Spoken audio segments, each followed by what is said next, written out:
Guériani présent. Gabriel Germain. Présent. Coralie Morvan. Présent. Albert Marel. Présent. Michelot Varenne Catherine. Présente. Grégory Allenbach a donné procuration à Albert Marel. Alexandra Edesheim a donné procuration à Christophe Ollier. Fabrice Matois. Présent. Fabienne Cazola-Romaïfer. Présente. Michel Fratt. Béatrice Belmonte. Présente. Frédéric Lagescar. Présente. Natacha Arnaud. Présente. Bruno Rousseau. J'y vois rien. Il a donné pouvoir. Très bien. Nathalie Baul a donné procuration à Natacha Arnaud. Stéphanie Gendron. Présente. Lydie Chambeux. Présente. Ludovic Laforêt. Éric Poirier. Oui. Céline Matonnet. Absente. Bon, elle n'a pas donné non plus au pouvoir. Didier Debarge. Présent. Philippe Chabanon. Présent. Valérie Merle. Présente. Je crois qu'elle a donné un pouvoir si elle devait partir, Madame Merle, c'est ça? Ok, très bien. Ok, Fernand Bénard. Ok. Laurine Closon a donné pouvoir à Éric Poirier. Anne Pevrel a donné pouvoir à Philippe Chabanon. Christiane Hardy. Christophe Ollier. Présent. Florencia Conneau. Pas présente. Ok, très bien.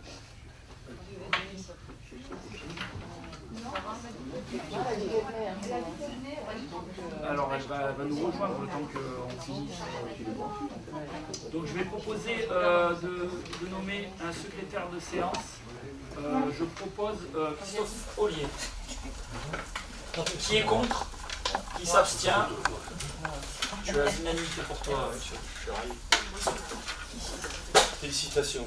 Nous allons mettre à l'approbation de l'Assemblée délibérante le compte rendu du précédent conseil municipal réuni le 7 avril 2022 et qui est transmis avec la convocation du présent conseil municipal. Est-ce qu'il y a des observations? Pas d'observation, je vous propose de passer au vote. Qui est contre? Qui s'abstient? Unanimité, je vous remercie.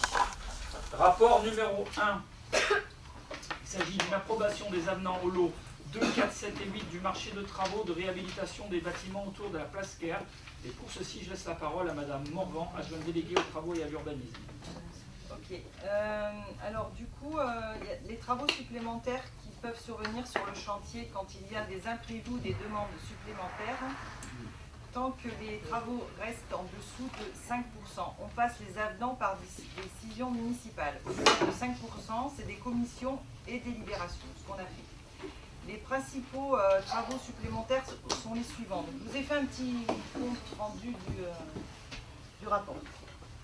Donc, les résultats de certains diagnostics et avis du bureau de contrôle ont été négatifs, obligeant à prévoir des travaux supplémentaires, comme les éléments structurels de charpente, l'adaptation des supports de maçonnerie, le renforcement de structures de plancher, de cloisons coupe-feu, l'adaptation des douches dans les appart-hôtels, et qui ont été faites en raison d'incompatibilité des bacs plats avec le coupe-feu des planchers. Des demandes du maître d'ouvrage, entre autres la transformation du local de stockage du restaurant en troisième commerce, l'équipement de cuisine aménagé dans les appart-hôtels et la mise en valeur d'un puits dans le restaurant. Donc ça, c'est des travaux qui ont été demandés en plus depuis le début j'arrive pas ce soir, depuis le commencement des travaux. Ces travaux supplémentaires donc entraînent une augmentation globale de 6,08% du montant initial du marché, donc avec 3,39% qui relèvent des aléas de chantier et de 2,69% de demandes supplémentaires, donc de la maîtrise d'ouvrage. Donc on se dit que 3,39% d'aléas sur une opération qui quand même était au départ de 2 356 287 €, sur de l'ancien, c'est peu. Donc on espère que d'ici la fin du chantier, on reste sur ce niveau et que le projet va terminer dans de bonnes conditions. Voilà. Je mets donc au vote cette... Des questions, non? Ah oui, pardon, s'il y a des questions, je suis désolée. S'il y a des questions, je ne suis pas dedans. Ah, monsieur Poirier a des questions. Bah, vous étiez ou à la... Non, j'étais pas là. Ah non, c'est pas vous, c'est monsieur Chabanon, oui, c'est vrai. Oui, c'est ça. Oui, je suis quand même un petit peu étonné qu'on s'aperçoive là que les bacs à douche ne passent pas avec les coups-feux. Ils ont fait quoi la maîtrise d'ouvrage? Ça, c'est des aléas qui peuvent arriver pendant les travaux. Oui, ça se voit en amont. Peut-être. Ça, oui, c'est possible. Après, bon, on a subi le truc, on ne peut pas faire autrement. Tout à fait. Après, je pense que les négociations sur les prix ont été aussi efficaces quand même. Ok. C'est tout. Ok, très bien. S'il n'y a pas d'autres questions, on va passer au vote. Qui est contre? Qui s'abstient? Une abstention? 2 abstentions. Très bien. Oui, les bacs à douche. Oui. Rapport numéro 2. Il s'agit d'une modification du tableau des emplois communaux. Je laisse la parole à M. Albert Maret, l'adjoint délégué aux finances. Merci.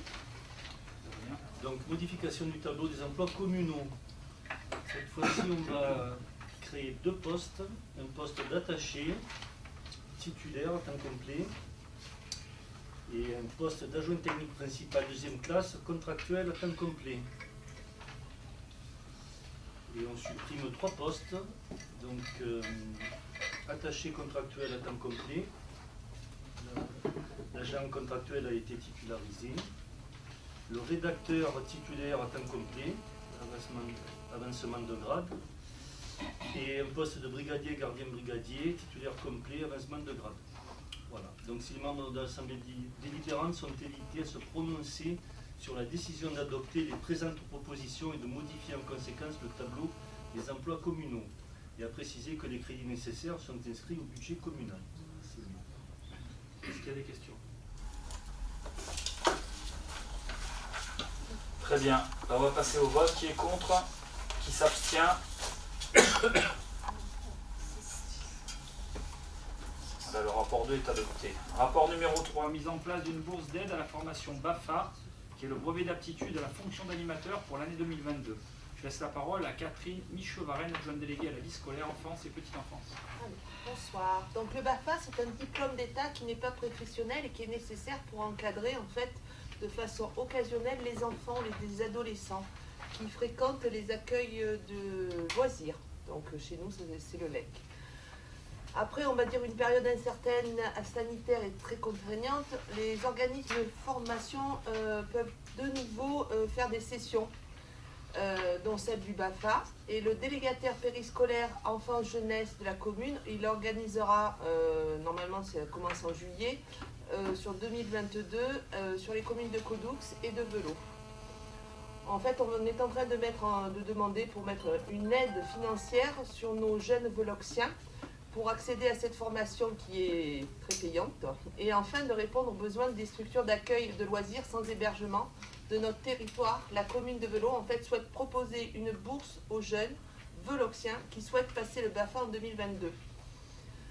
Les conditions qui doivent être remplies, donc ils doivent être veloxiens, ils doivent avoir 16 ans révolus au 1er juillet 2022, ils résident sur Velot depuis au moins 1 an, il avoir un projet ou une motivation dans lesquelles il s'inscrit le besoin de passer le BAFA, il justifie de ses conditions de ressources ou celles de sa famille et il doit déposer son dossier complet. Les candidats qui seront retenus, ils s'engagent à suivre l'intégralité de la formation et à effectuer les 14 jours de stage pratique au sein du centre de loisirs de la commune de Velot durant l'été 2022. La bourse était octroyée, elle est relative à la formation BAFA générale qui aura lieu du 8 au 15 juillet et 2 niveaux d'aide sont proposés. Donc le niveau 1, c'est le foyer fiscal sans impôt sur le revenu ou avec un coefficient CAF inférieur à 1 200 €, l'aide sera de 234 €. Et le niveau 2, en fait, le coefficient CAF supérieur à 1 200 €, l'aide sera de 134 €. La bourse, elle sera directement versée à l'organisme de formation, qui est l'EC Grand Sud, en fonction du nombre de candidats retenus et que les crédits seront inscrits à la prochaine décision modificative. Donc en fait, les membres de l'Assemblée délibérante sont invités à se prononcer sur la mise en place d'une bourse au BAFA pour l'année 2022, selon les conditions énoncées ci-dessus. Est-ce que vous avez des questions? On va passer au vote. Qui est contre? Qui s'abstient? Unanimité. Rapport numéro 4, il s'agit de l'adhésion au Pass Culture. Donc ça, le Pass Culture, c'est un dispositif qui a été mis en place et qui a été initié par le ministère de la Culture et qui a pour objectif de pouvoir donner la possibilité d'accéder à des pratiques culturelles pour des jeunes adultes. Voilà, ça passe par une plateforme numérique qui est accessible au public et qui recense toutes les propositions culturelles qui sont dans ce dispositif. Donc, elle se compose en deux parties, une partie qui est collective pour les jeunes scolarisés de la classe de 4e à la terminale et une part individuelle à partir de 15 ans. Voilà. Elle varie d'un montant de 20 à 30 € par élève et elle est gérée directement par les enseignants qui doivent réserver leur expérience culturelle sur une plateforme dédiée après sollicitation de la Direction régionale des affaires culturelles, la DRAC. L'offre individuelle, elle est accessible directement par les jeunes via une application géolocalisée et elle leur permet de bénéficier d'un crédit au montant variable en fonction de l'âge et notamment de 300 € à l'âge de 18 ans. Voilà. Le détenteur du pass, il peut s'en servir auprès de tous les acteurs culturels qui adhèrent donc à ce dispositif sur l'ensemble du territoire national et elles sont éligibles donc à ce fameux pass culture qui comprend des visites de musées, des places de spectacles, de concerts, de festivals, des abonnements dans les médiathèques ou les salles de spectacle, de cinéma et de concert, des inscriptions à des cours ou à des ateliers, mais aussi pour des achats de biens matériels comme des livres, des CD, des instruments de musique ou encore l'achat de biens numériques qui est cependant limité à 100 €, tels que les jeux vidéo, les e-books et les abonnements en ligne. Voilà, ce dispositif il permettrait donc à notre commune, notamment à l'espace Nova, d'inscrire des offres à destination des jeunes majeurs qui sont détenteurs de ce fameux pass culture et à ces derniers d'avoir un accès facilité à la pratique culturelle. Il est donc proposé à l'Assemblée délibérante d'adhérer au dispositif Pass Culture qui est bien entendu entièrement gratuit pour la collectivité. Est-ce qu'il y a des questions? Non, pas de questions, on passe au vote. Qui est contre? Qui s'abstient? Unanimité. Nous passons au rapport numéro 5. Il s'agit de la création d'un poste de distribution d'électricité sur le terrain dit Midi-Fer, ancienne gare. Je laisse la parole à Coralie Morvan. Alors, le bailleur Famille et Provence a déposé une demande de permis de construire pour la construction de 20 logements locatifs sociaux ainsi que la réhabilitation de l'ancienne gare SNCF le 25 novembre 2021. Le terrain concerné fait partie de la liste régionale des terrains identifiés par arrêté du préfet en date du 5 juillet 2017 comme terrain appartenant au domaine privé de l'État et des établissements publics de l'État cessibles pour y construire des logements. L'État est compétent pour délivrer les autorisations d'urbanisme sur les terrains identifiés par la dite liste régionale. Donc, dans le cadre du permis de construire, Enidis a été consulté pour connaître la disponibilité des réseaux électriques pour le raccordement de ces 20 logements. L'avis d'Enidis en date du 20 avril 2022 explique que pour la puissance de raccordement souhaitée, la création d'un poste de distribution publique est donc nécessaire. Le financement des ouvrages publics de distribution d'électricité est à la charge des communes. L'estimation du coût total de la création du poste de distribution est de 28 516 € hors taxes. Enidis prend en charge donc 40% du montant et donc la commune prend en charge 60% du montant estimé, ce qui va faire 17 109,60 €. Donc il est demandé à l'Assemblée délibérante d'autoriser le financement de cet ouvrage. Les crédits seront inscrits sur la prochaine décision modificative du budget. Donc à savoir quand même que les dépenses de viabilisation des terrains en vue de construire des logements locatifs sociaux sont déductibles du prélèvement sur les ressources fiscales liées à la loi relative de la solidarité et du renouvellement urbain, donc la loi SRU. Donc en fait ça va venir en déduction de nos pénalités sur ce programme-là. Voilà. Les membres de l'Assemblée délibérante sont invités à se prononcer sur le financement du poste public de distribution d'électricité indispensable à la viabilisation du terrain Midi-Fer, ancienne gare. Sur l'autorisation donnée à Monsieur le maire de signer tous les documents nécessaires à la mise en œuvre de l'ouvrage. Y a-t-il des questions? Pas de questions, on passe au vote. Qui est contre? Qui s'abstient? Unanimité. Je vous remercie. Rapport numéro 6, l'approbation de la charte d'engagement des communes relative au projet alimentaire territorial PAT. La commune s'engage depuis de nombreuses années en faveur d'une alimentation de qualité, notamment dans les cantines scolaires et foyers Padovani. En décembre 2021, la commune a accueilli pour une période de 6 mois une stagiaire en formation professionnelle continue dans le cadre du diplôme universitaire chef de projet alimentation durable, option collectivité territoriale. À l'issue de ce stage, la commune bénéficie d'un diagnostic de territoire et d'un plan d'action pour valoriser le projet alimentaire communal, le PAC. La commune est épaulée dans cette volonté par de nombreux partenaires institutionnels et civils, le conseil départemental, la chambre d'agriculture, la préfecture, la métropole Aix-Marseille-Provence et également le tissu associatif sont partie prenante dans ce projet d'alimentation durable au même titre que les consommateurs et nos producteurs locaux. La métropole Aix-Marseille-Provence, en collaboration avec le Pays d'Arles, souhaite mettre en valeur le bien manger en Provence et élaborer un PAT, programme d'alimentation territoriale. Dans cette démarche, la métropole sollicite l'adhésion des communes qui le souhaitent à une charte d'engagement au projet alimentaire territorial. Il est donc proposé à l'Assemblée délibérante d'approuver cette charte qui s'inscrit dans la même trajectoire que le projet alimentaire communal. Y a-t-il des questions ? Je vous incite à passer un petit moment au salon de l'agriculture qui va avoir lieu à Salon, où il y a un stand et même plusieurs qui seront consacrés à ce fameux PAT qui est porté par la métropole. La ville de Velot, par mon intermédiaire, fait partie des villes qui ont été sollicitées pour en être un peu les ambassadeurs, puisque le travail qui a été fait par notre chargé de mission a permis de mettre en avant les avantages et les intérêts de notre PAEN et de la politique qui est en train d'être mise en place au niveau de l'alimentation. Et le fait de pouvoir adhérer à ce dispositif nous permettra d'avoir des échanges importants avec beaucoup de villes à la fois de notre territoire, mais aussi du Pays d'Arles, qui sont bien avancés aussi sur ces sujets-là et qui nous permettront d'avoir des espèces de cotec, voire même de copiles sur l'alimentation durable et qui nous permettront de continuer à avancer dans un domaine où c'est pas toujours facile et sur lequel on a besoin d'avoir des avis de gens qui ont vécu aussi les choses avant nous et de personnes qui les vivent en même temps que nous aussi et sur lesquelles on peut travailler sur de la mutualisation de compétences, mais aussi dans le futur, pourquoi pas de mutualisation de moyens. Voilà. Je vous invite à y participer, vous aurez beaucoup d'informations là-dessus. C'est quelque chose qui est très intéressant et on y découvre qu'on n'est pas les seuls et qu'il y a beaucoup de territoires autour de nous qui sont en train de développer des choses identiques et avec qui il va falloir qu'on travaille si on veut pouvoir mutualiser et aller un peu plus vite.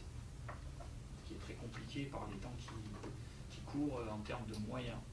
Voilà. Est-ce qu'il y a d'autres questions ? Je vous propose de passer au vote. Qui est contre ?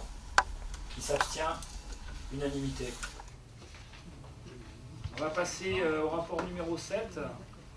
Il s'agit d'un donné acte de décision du maire sur des contrats d'aide au département, des dossiers de FOXI, on en a déjà parlé. Vous savez qu'on a le droit chaque année de déposer des dossiers de subvention qui nous permettent d'avoir des aides pour des achats ou même des AMO dans différents domaines, donc des assistances à maîtrise d'ouvrage. Et donc c'est bien, là en fait on est sur un donné acte des décisions qui sont en lien avec ce qui est décidé et demandé cette année pour l'instant. Donc voilà, nous avons un contrat d'aide, notamment CD13, un aide de proxy qui va être à destination de l'extension et surtout d'aménagement de nos cimetières. Voilà, on sait qu'on en a bien besoin, surtout aujourd'hui le cimetière du Haut qui est bien abîmé et qui a besoin d'avoir une vraie réhabilitation. Donc ça, il s'agit d'une subvention. Là, on parle de subventions qui sont aux alentours des 90 000 € quand même, donc qui permettent de bien avancer. Donc il y aura des choses qui seront faites avec cette subvention, en sachant que sur les autres parties du cimetière, notamment sur celui du bas, on continuera après dans le temps de demander des dossiers de proxy pour continuer à travailler. Voilà, il y a pas mal de choses qui sont aujourd'hui en cours. Il y a un dossier d'aide proxy aussi sur la modernisation des éclairages.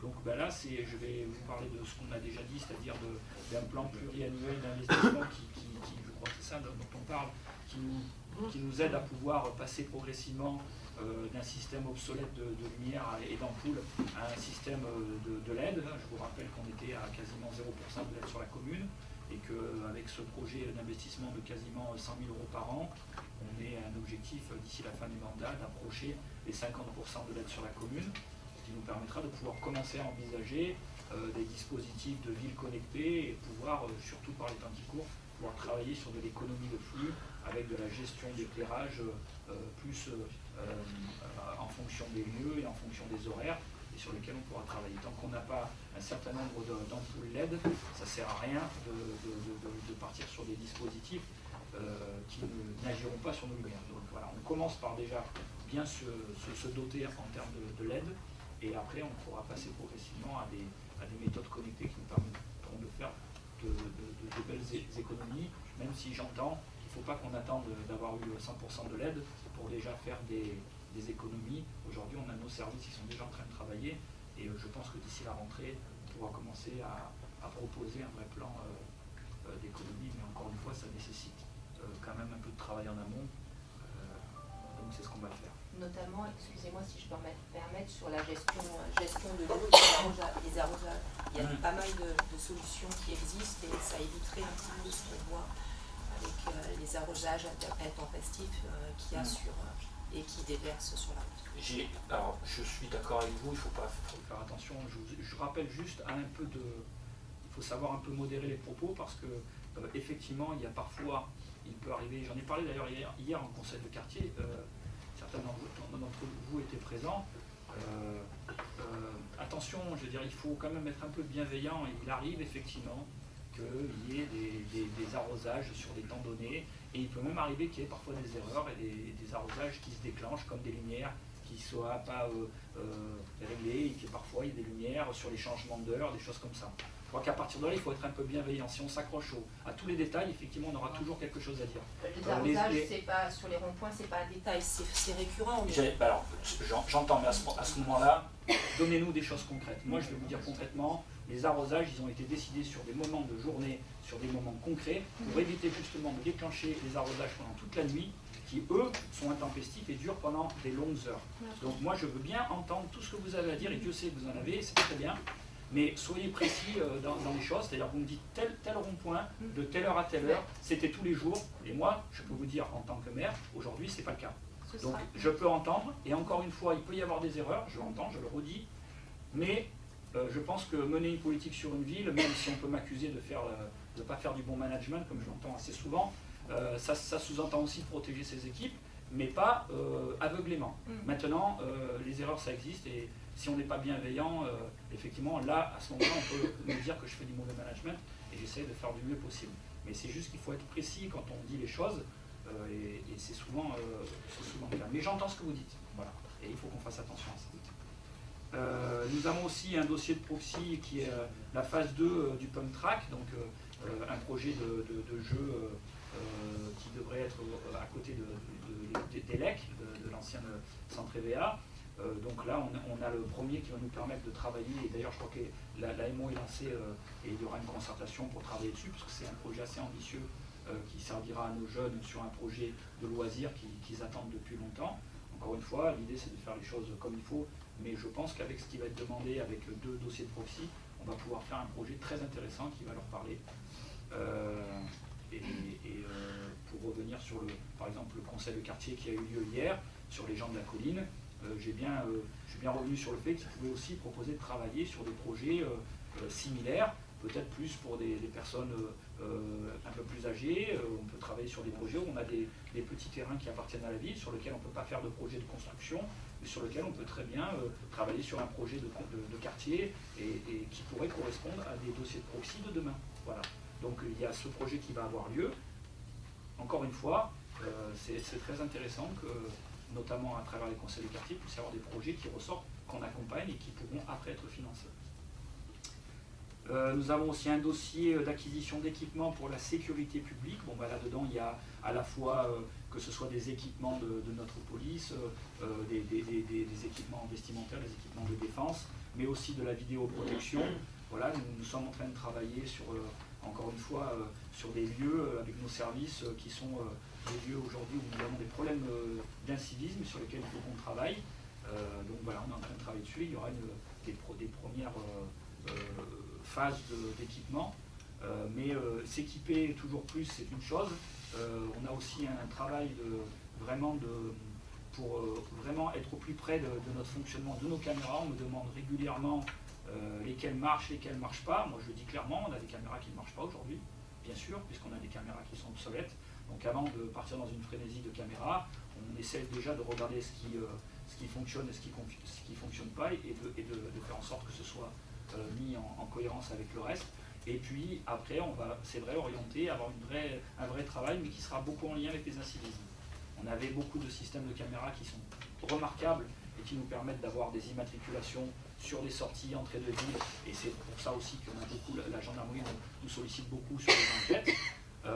Mais on doit aussi aujourd'hui avoir un système de caméras qui répondent à des attentes qui sont des attentes de la commune et principalement en lien avec les incivismes sur des voies où on a des dépôts sauvages ou des incivismes autres, notamment sur Camus et sur le stade où on a pas mal de problèmes en ce moment. Voilà. On a des acquisitions, alors des travaux de voirie communale, donc ça c'est quelque chose qui se fait régulièrement pour travailler sur la voirie, à la fois en termes de sécurité et d'accessibilité. On continue à travailler. La sécurisation, accessibilité des espaces publics, on parle de la même chose. Aménagement pour lutter contre l'habitat sextile, c'est aussi la même chose. Travaux de rénovation énergétique, de sécurisation, de valorisation sur les bâtiments communaux. Voilà, on y travaille. Ça sera un peu sous la forme d'études, je crois. Non, peut-être pas. Celui-là, oui, hein, je ne me rappelle plus. Si c'est dans le CDDA, la MO sur le réhabilitation. Là, on est vraiment dans les travaux sur les travaux de proximité, mais effectivement, dans le CDDA à venir, il y aura des études. C'est possible de mettre des études dans le CDDA. Exactement. Des conventions de mise à disposition pour les associations de locaux, voilà, notamment l'association Alternative Vélo, une convention d'occupation précaire d'un logement sur le groupe scolaire Jean Jaurès, une attribution de concession Colobarion, des attributions de concession au cimetière, des conventions de mise à disposition ponctuelle de minibus pour les associations, des demandes de subventions départementales sur le plan climat, air, énergie territoriale 2022, et une convention de mise à disposition de matériel à l'association Culture Mania. Voilà. Est-ce qu'il y a des questions par rapport à ces différents dossiers de subvention? On a déjà eu l'occasion de pas mal parler, à chaque fois d'expliquer, notamment la dernière fois. On est toujours dans la régularité par rapport à notre projet, à nos projets sur la ville. Et ça, c'est le moyen justement de pouvoir les financer. S'il n'y a pas de questions supplémentaires, on va passer au vote. Qui est contre? Alors, dans ce cas, nous ne passerons pas au vote. Vous êtes tout puissant, hein, monsieur le maire. Vous êtes tout puissant. Et vous avez vu, je l'avais oublié. Conseil municipal. Alors, donc les questions de l'opposition. Donc, on a eu une question qui nous est parvenue en retard. Je vais quand même y répondre parce que là, encore une fois, c'est toujours bien d'avoir la précision dans les questions. La commune de Belot n'a pas renouvelé la convention de mise à disposition de la Bastide-Lopez au groupement employeur Agloparc comme tel. Pour quelle raison? Et quel est le projet d'utilisation des surfaces devenant disponibles? Alors là, c'est une question apparemment de Monsieur Debarge. Je pense qu'il va un peu vite en besogne, puisque je ne sais pas d'où il tient son information. Aujourd'hui, il n'a pas été question de ne pas renouveler une convention avec cette association sur la Bastide-Lopez. Donc je ne pourrais pas répondre à cette question, puisque aujourd'hui, il n'est pas question de ne pas la renouveler. Voilà. Maintenant, sur les projets d'utilisation à venir des surfaces disponibles, effectivement, il y a une réflexion qui est en cours par notre adjoint qui vous en parlera mieux au moment où on vous proposera de la passer au vote, puisque ce n'est pas encore le cas. Mais effectivement, aujourd'hui, nous avons toujours la volonté d'aider cette association, mais nous avons aussi la volonté, avec les temps qui courent et les problèmes financiers que vivent en ce moment toutes les communes, on ne peut pas se permettre de faire des efforts sur les subventions, de faire des efforts sur notre fonctionnement et nos investissements, et de ne pas se poser la question à un moment donné de la rentabilité de notre patrimoine.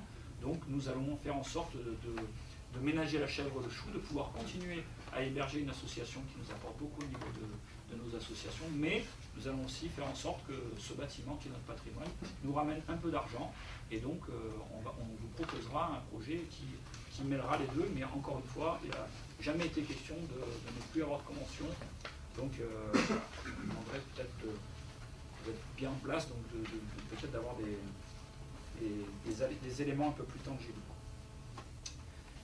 S'il n'y a pas d'autres questions, Vous remarquez quand même que cette question, on n'était pas censé répondre, et quand même on y répond, donc on n'est quand même pas des, sauvages, et on essaie de le faire quand on le peut.